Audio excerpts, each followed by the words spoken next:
Hey everybody, Ryan McKenzie here, another episode of I Hate Selling Live. I've got with me Adam Sedlack, the CEO of UFC Gyms.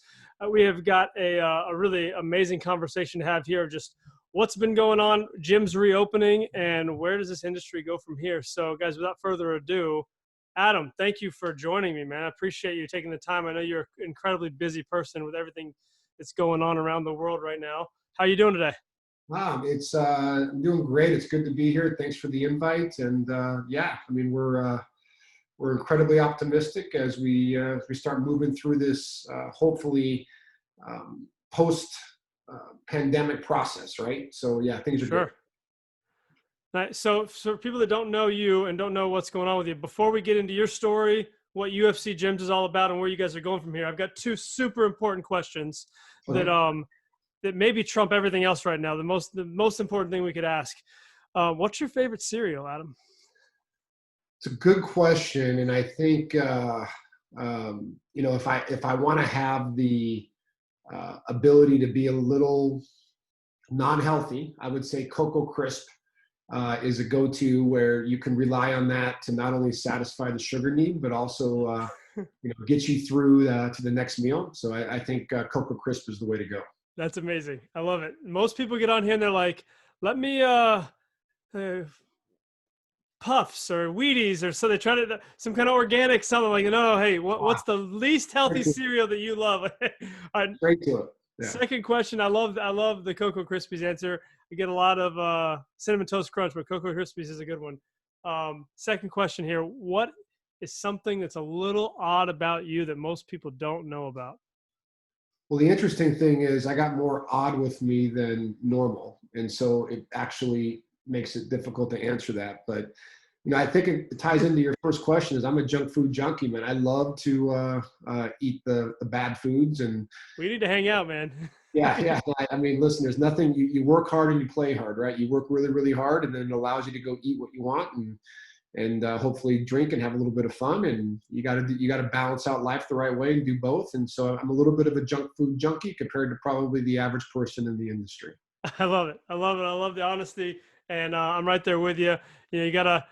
My wife bought some Oreos the other day and she said, why is there a whole sleeve of them gone? I said, well, why would you eat Oreos if you don't eat the whole sleeve of them? It doesn't make, that's how they come. 3 servings, You can't have just one. It's impossible.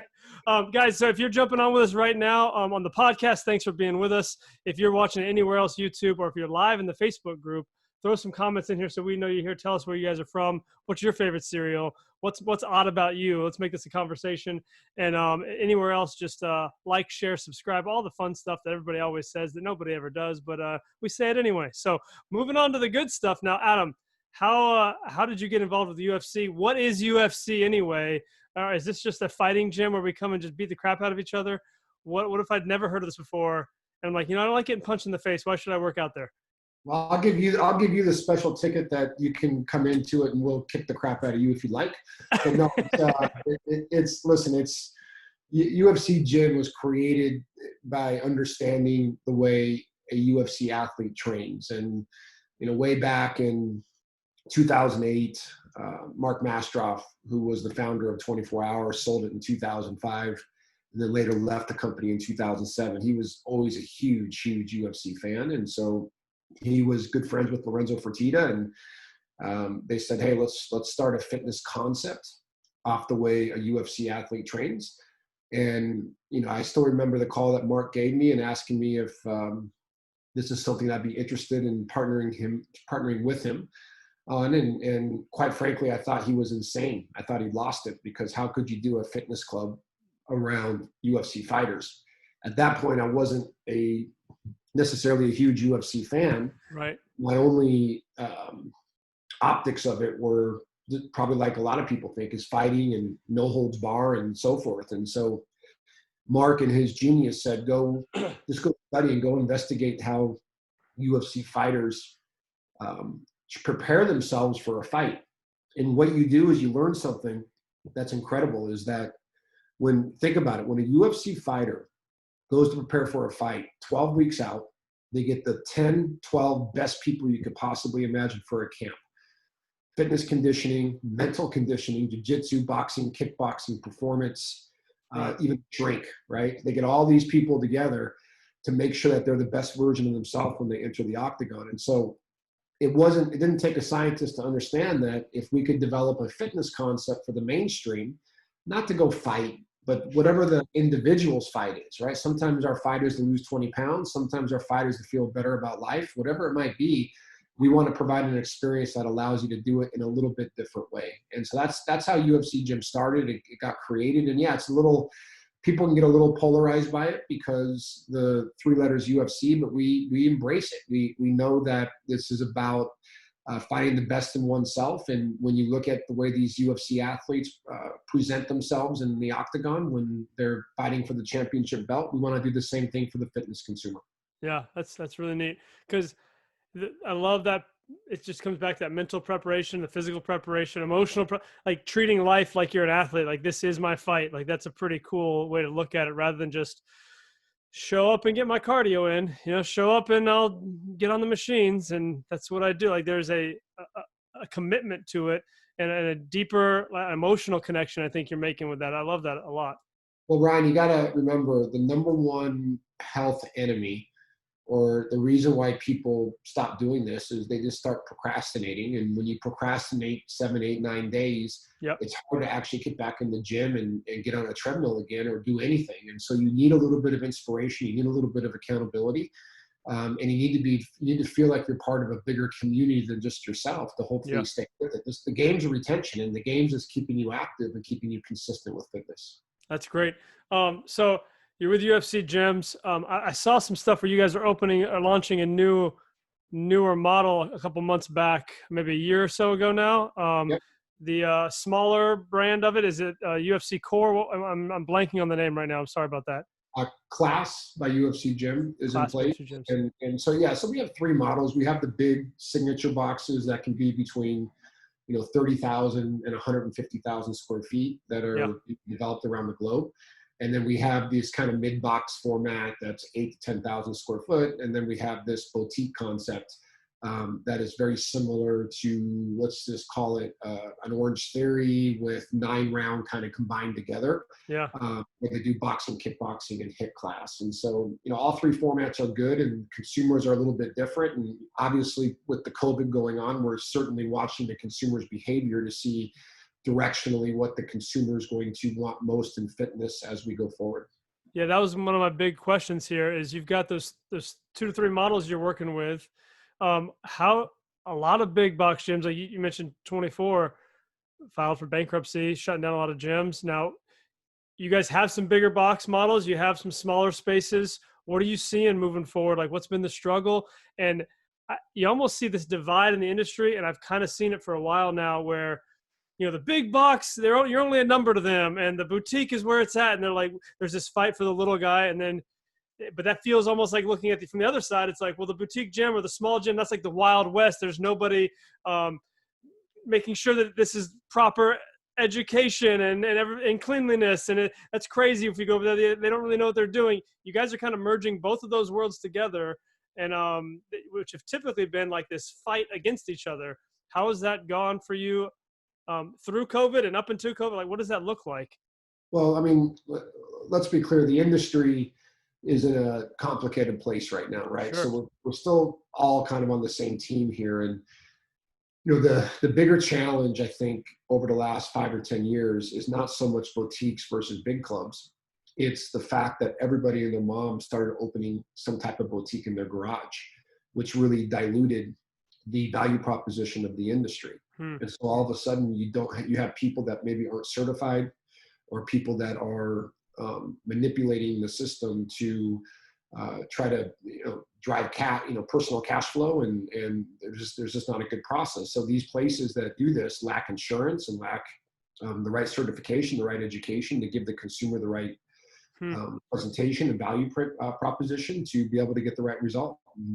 And so that's materially the people that concern me, because it does tarnish the industry. But that being said, when you look at the future, the consumer is really going to make the decision for us, and all we can do is provide the best experience possible. And if you want my personal opinion, I think that when you look back it starts with the government divide, right? And the divide that's been created. And I'll just use California as an example because, I'm not necessarily in agreement with Governor Newsom where, he comes out and shuts everything down and basically puts us in a position where he says, hey, you need to stay home. And you need to make sure that no matter what you do is unless it's an emergency, you stay home unless you get essential goods.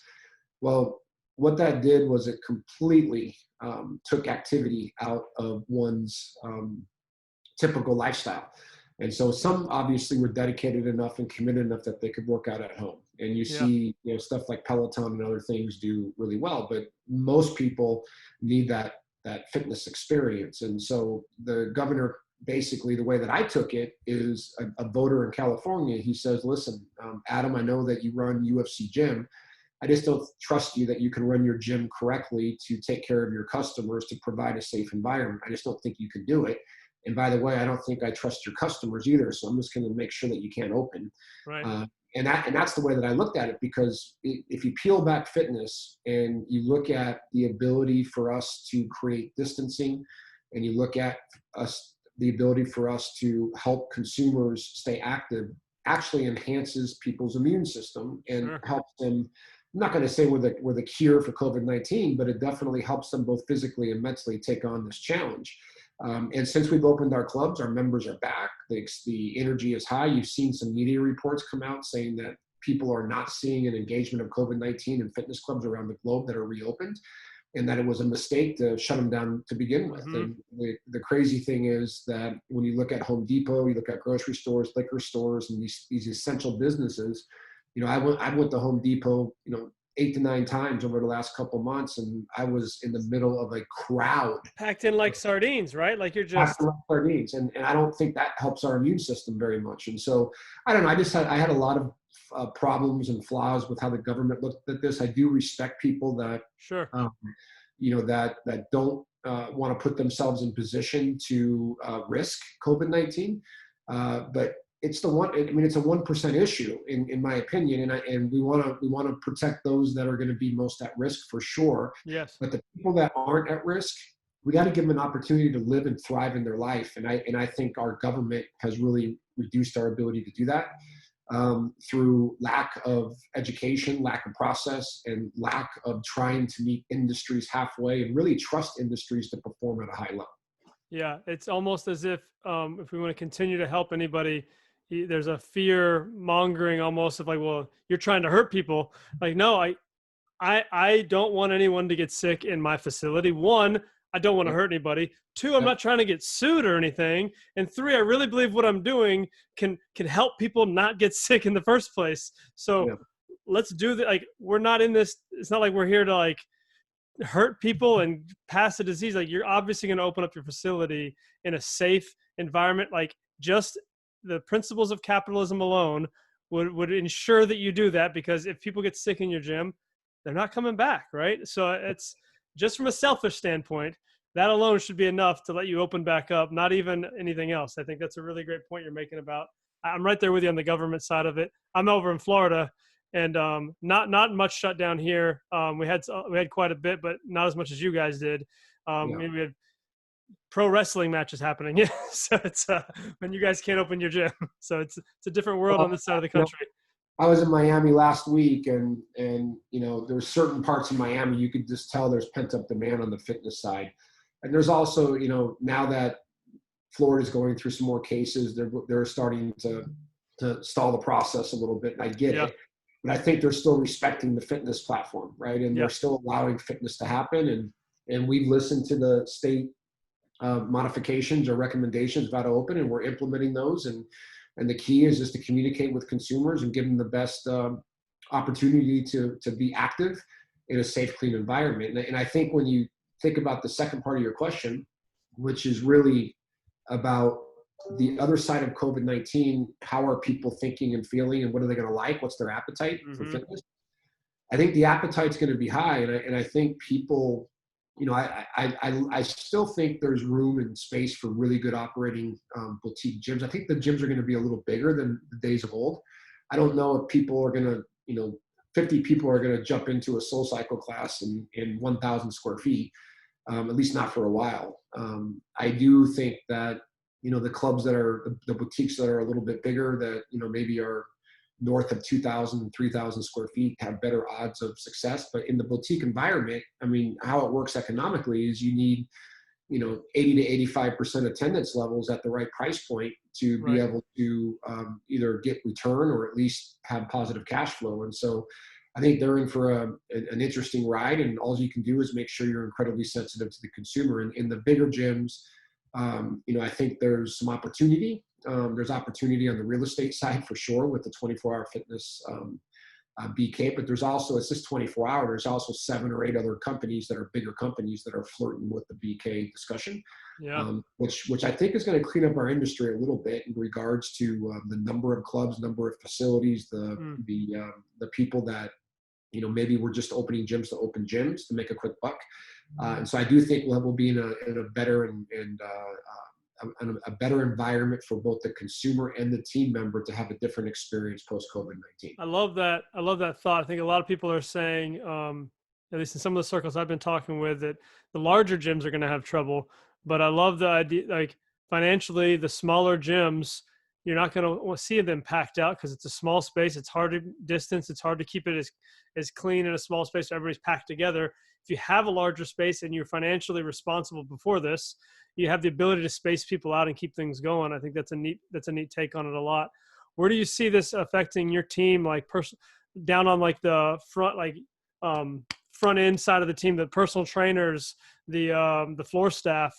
Are you guys seeing people as you open back up? Are classes popular? Is there a higher demand for one-on-one training? What's the trend like there? Is there enough data to even know that yet? Yeah, I mean, I can give you some anecdotal data, but I think when you look at it, let's talk about team first, right? People. Mm-hmm. And these types of events allow you to really identify the people that you want to run with long term. Everybody handles these things differently. And we had just like every fitness company, we laid off a big percentage of our people, and we watched how they reacted while they were laid off. And then when we call them back up, what's their appetite to get back in the saddle? It's so funny. So many just want to say, I'll just take unemployment. I'm fine. Well, it's really understanding, what people's motivations are. And there's people that we have in our organization. I can't tell you, some of the people that stayed aboard, a lot of them took pay cuts, and a lot of them sacrificed a significant amount just to keep our organization moving forward.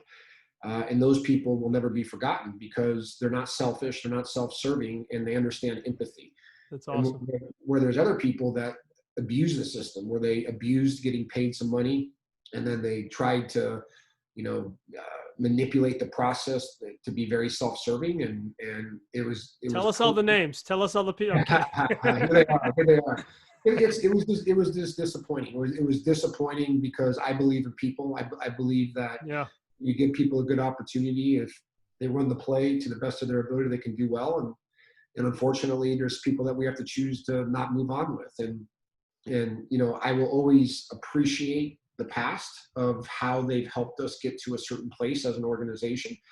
But I also get soured by the way they reacted to the adversity and the complexities that we're dealing with today.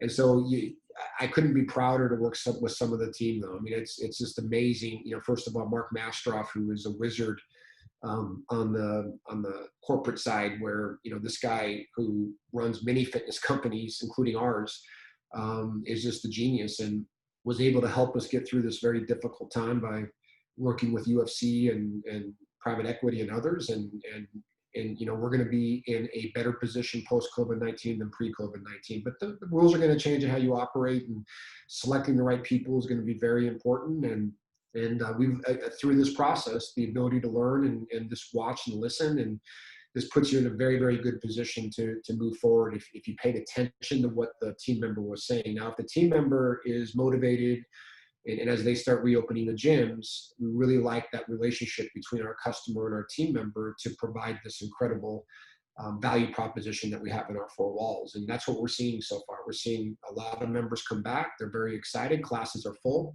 Obviously, we have limited capacity and number of classes we can have. We've gone from 12 hours to or 24 hours a day of operation to closing at 10 or 11 o'clock at night. Yeah.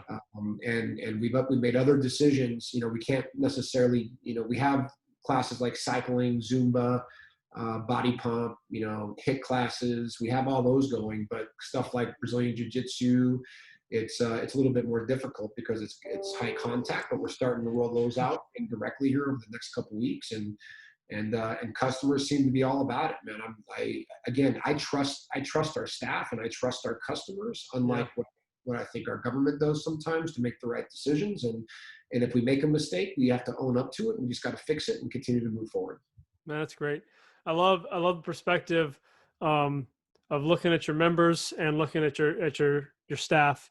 It seems there's a lot of empathy in just the way you're talking about both of them there. And I think it's really easy to lean to one side or the other. And that's when you get a divide in your company, when upper management starts to look at just at the customer, and that's all we care about.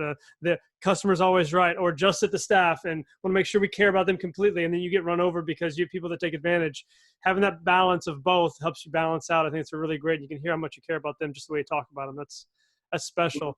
I think that's not just fitness industry though. I've talked to a lot of people have been laid off or furloughed or whatever they want to call it, whatever you want to call it, or just less work, and they go to unemployment. And I'm making as much now as I was before, or close to it. And it puts it it's a really great thing that we don't have to suffer during a hard time. But it puts us a really disadvantage, I think, in the long term for companies and the long term for the individual, when you get comfortable because I've got what I need and I'm not working for it. That's a tough spot. Ryan, what I feel badly about is, I know in one situation that somebody is milking unemployment and they're taking cash for personal training sessions in addition to that, and they're not reporting the income. So here you got the person that's probably making, $4,000 a month off our government, and then probably, making another $4,000 a month of straight cash, not paying taxes on it, and milking our government. And these are people that are abusing the system that makes it more difficult for people that really need it to be able to live their life. And I feel bad for some people out there because of some of the abuse by people in my own industry. It impacts everybody else, across the world. It's not just my industry, of course. Everybody, it's in every industry that this is going on. And I think the government did a really good job stepping up to say, hey, listen, we're going to be here to make sure people don't die in the vine, and they're going to be able to eat food and be able to do some things in a normal way, and while we go through this pandemic. And for people to abuse that, it's unfortunate, but listen, it happens, and you just got to deal with it. Happens all the place. Man, that's great. Before we hop off here, I know you got a busy day today with a lot of stuff going on, but what do you see moving forward here? The biggest need, maybe you could hone it into your clubs, but industry-wide, personal trainers, managers, like what do you see as our biggest need to focus on moving forward? And maybe start with your club and spread it out to the industry there. Sure. So, I think first of all, from a business perspective, when you look at the industry, it's really becoming segmented, isn't it? You have these $10 a month players, and it seems like everybody now is going low cost. It seems like that's the thing to do, and people just want to give up on the overall value proposition. I've always come from the opinion you get what you pay for, and I don't want to be I will never want to be a $10 a month club. Right. I think that in order to do that, the science of that business operating system is go get 10,000 members to join at $10 a month, and hope they don't come. Well, not just that, it's that you don't need any labor. They just show up to do equipment, and that's it. And that really takes away from the industry what the industry can provide people. It's a great entry point for a consumer, but it's not really a great ending point for a consumer. And so UFC Gym, I'd like to get us where our average price point is $60, $70 a month across the entire big club fitness system. Obviously, the smaller clubs are more like $100 to $130 a month, but I think what that does is it puts you in position to really provide more service, and instead of focusing on going after and just enrolling as many people at $10 a month as you can, it really allows you to create a purpose in the industry where people, after they get, I guess, comfortable with the fundamentals of what fitness is at $10 a month, they can come and accelerate their fitness journey with us to be able to get a little bit more, get the same equipment, get the same cardio, get all the same conditioning, but then get some accelerated service to help them stay with fitness long I term. I love that perspective. I actually was fortunate to grow up in a larger box gym that was a high end one. It was a through my life, my 12, 13 years there was anywhere from 90 to 120 bucks a month. And it was a high service minded, like the equipment almost, I don't want to say it didn't matter, but almost didn't matter because the service was so out in front. We want to help people. We want to build relationships. And I just love that style so much. Yeah, no, thanks. And listen, I respect the low cost guys too. And I Sure. respect some people are in this just to make a buck and all that good thing. And I think the low cost, where it served us well, is it spoke to a lot of people that would have never joined a fitness club. Yeah, And that's so true. I think they've done a great job. I just care so much about the industry being presented the right way all the time. And I just don't, I sometimes, some of this low cost product can actually, I think, hurt where we're trying to take fitness in general. But Yes. beyond that, when you look at where fitness is going, I think it's going to boil down to how you select your people Hmm. to support you. And I have always believed, Ryan, I think you believe in this too, is that emotional intelligence is such a big piece of the ability to have the right team around you, because so many people focus on ego and so many people focus on emotional decisions and so forth, when everybody wants the same end result. It's just, how do you put the right puzzle together to get there? And so I think if hiring managers are out there, you want to keep an eye for people that are entitled and people that have a low emotional intelligence. Try to find the right people to represent you and your brand. Yeah. Make smart hiring decisions, and then there's a process to that, right? You talked about it earlier, Ryan, is that you have a few groups that you have to serve. You have to serve your customer, you have to serve your team member, Mm-hmm. you also have to serve your board of directors. And, Mm-hmm. if a board of directors don't get a return on investment, they're gonna reduce the capital infrastructure, right? We forget about those guys quickly, don't we? You got to get it, and if you don't hire the right team members, you're gonna lose Dang, your. corporate telling us what to do all the time. It's like, who do Well, you think's paying your paycheck? it's a blended. Uh, it's really chemical. You have to get these chemicals to work together, Yeah, all go in the same direction. And I so love that. when you put those audiences together, then you got to say, okay, how are we going to create a process to take our value proposition to be able to scale it in a club so the consumer wants to take advantage of it? Well, you got to make sure you price it right. You got to make sure you present it right. And of course, you got to make sure that the right people have the ability to present the value proposition. So I think going forward, it's really just about people. And I think it's about making sure you're really good at what you do, and that you have the right people to represent and support you. And I would just say this is that going through different rounds of fitness between 24-hour and even at UFC gym, uh, people get exposed of why they're here and why they're doing things. Sometimes people are purely here for money and compensation, and I get Yep. it. I mean, sometimes that's the motivation people have, and if that's their motivation, great. Do what you do and make as much money as you can, and you'll find another job or another opportunity, because those people are always looking. They're always looking for the next job or opportunity. And then some people are here to help with the purpose and really help with the cause of what your company's trying to stand for. And that's in all major fitness organizations. I mean, 24-hour fitness had people that were hardcore, and I was one of them when I was at 24. Hardcore 24-hour people. The purple blood, we used to call it, right? Is that's what it was all about. And you take a lesson, and we should all take a lesson from this, is that 24 is in a situation that many fitness companies are also in. It's how you deal with that adversity that matters the most. And so I'll give you an example that I was personally disappointed with. And I still have a special spot in my heart for 24-hour, because I was with them for 17 years. I learned so much through that company. I was mentored by Mark Mastroff and others to help become better in the industry. So that company will always be special to me. But when I hear some of my friends that were there for over 25 years, they got a conference call link to jump on a conference call, and a recording came on to say that we are separating your employment from 24-hour fitness. I thought that is not a good way to handle a situation. And those types of things are the things that really frustrate me and disappoint me. And It's not a good look, is it? it's not a good. And I know. Listen, I know 24 wasn't malicious. It's not like Right. they're doing it on purpose. But No. we got. Listen, this industry is hard right now. We got to think through these things, and we have to make difficult decisions. And and it's how you treat people, and it's how you listen to people that makes Right. the most it's the most important thing. And I don't think we listen enough. I think we're very good at talking, and we're very good at doing and directing, but I think we need to listen to our customers and listen to our team members to continue to elevate this industry. That's beautiful, man. That's great. I love what you said about hiring people with the right emotional intelligence, with the basic kind of hinting at empathy there, right? Like they're able to feel other people and like read a room. They're able to like actually work hard. That's a really great thing to look out for with team members.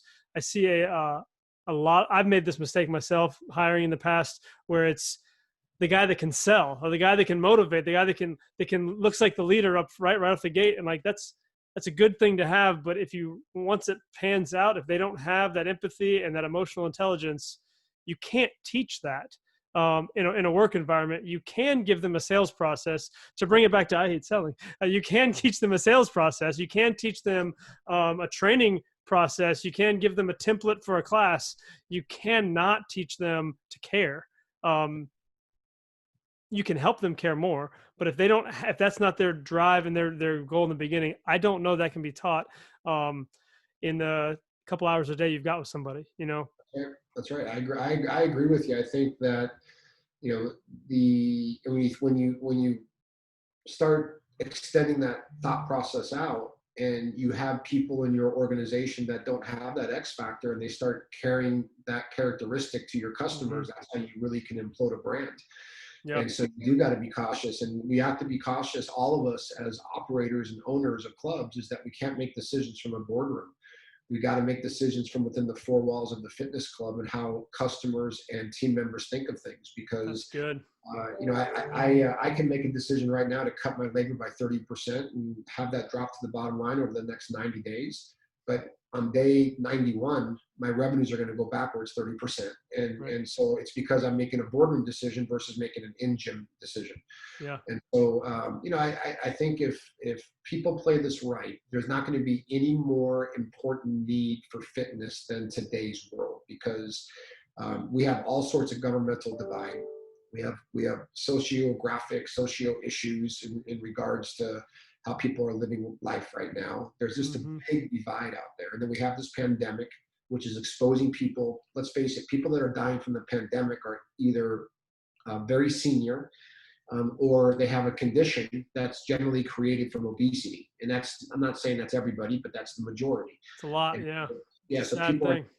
people are dying from COVID. Diabetes is a big one, and it's all generally obesity driven. And so I think fitness is going to continue to go through a boom as we get through this issue and this challenge. And I think you just have to have people that believe, Yeah. and people that can stay the course on what the right thing to do is, and how they interact with their consumers and their team members. Man, that's good.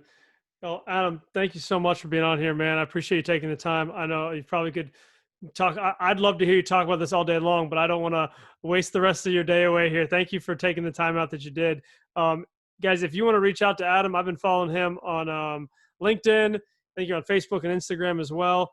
I'm not on Twitter myself, but I'm sure you seem really active on those platforms in a good way. I've seen some posts of yours lately, just encouraging people to stay healthy, to stay the course, reaching out to trainers, even putting I don't know if I've ever seen a CEO say, hey, over here, we've got job openings for you guys that may be out of a job because these gyms shut down. We want to help you out. Here's a great spot.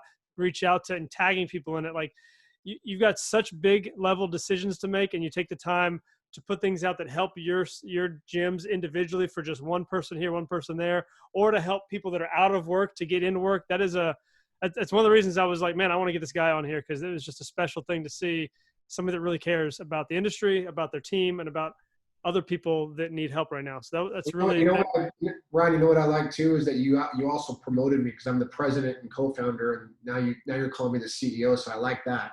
So oh, I thought that's what it said on there. I'm sorry. no. So we have Mark Mastroff, that's kind of our chairman CEO, but we're very Well, I'm close. giving you a promotion. How about Mark? Step aside, man. Move this guy up. You need to stop working so hard. Here we go. No, what I've learned on CEOs is they have to deal a lot with boards and economics and finance, and Right. I love being with people and in the field, and continuing to work with customers and people. And so I want to make sure that I stay in that segment. And luckily I got Mark, who's one of the most iconic people in the industry that, is taking care of everything else. So That's great, man. blessed. Yeah. Good teams are hard to come by, and especially during now, it's really easy to lose good people, or like you said, their heart kind of gets exposed, and we need to find out who fits on our team the right way. So it's awesome to have a strong team at the top that can lead the way during this time. It's special to have somebody to trust like that. Well, guys, we're going to let Adam get going. I thank you guys for being here with us. If you need him, follow him, guys. He's a great guy. He's a great voice in the industry, and he's doing a lot of good stuff. And if you need anything from me, let me know. Check out IHateSellingBook.com for your free copy of I Hate Selling for the Fitness Professional. Train smart, live well, everybody. We'll see you soon.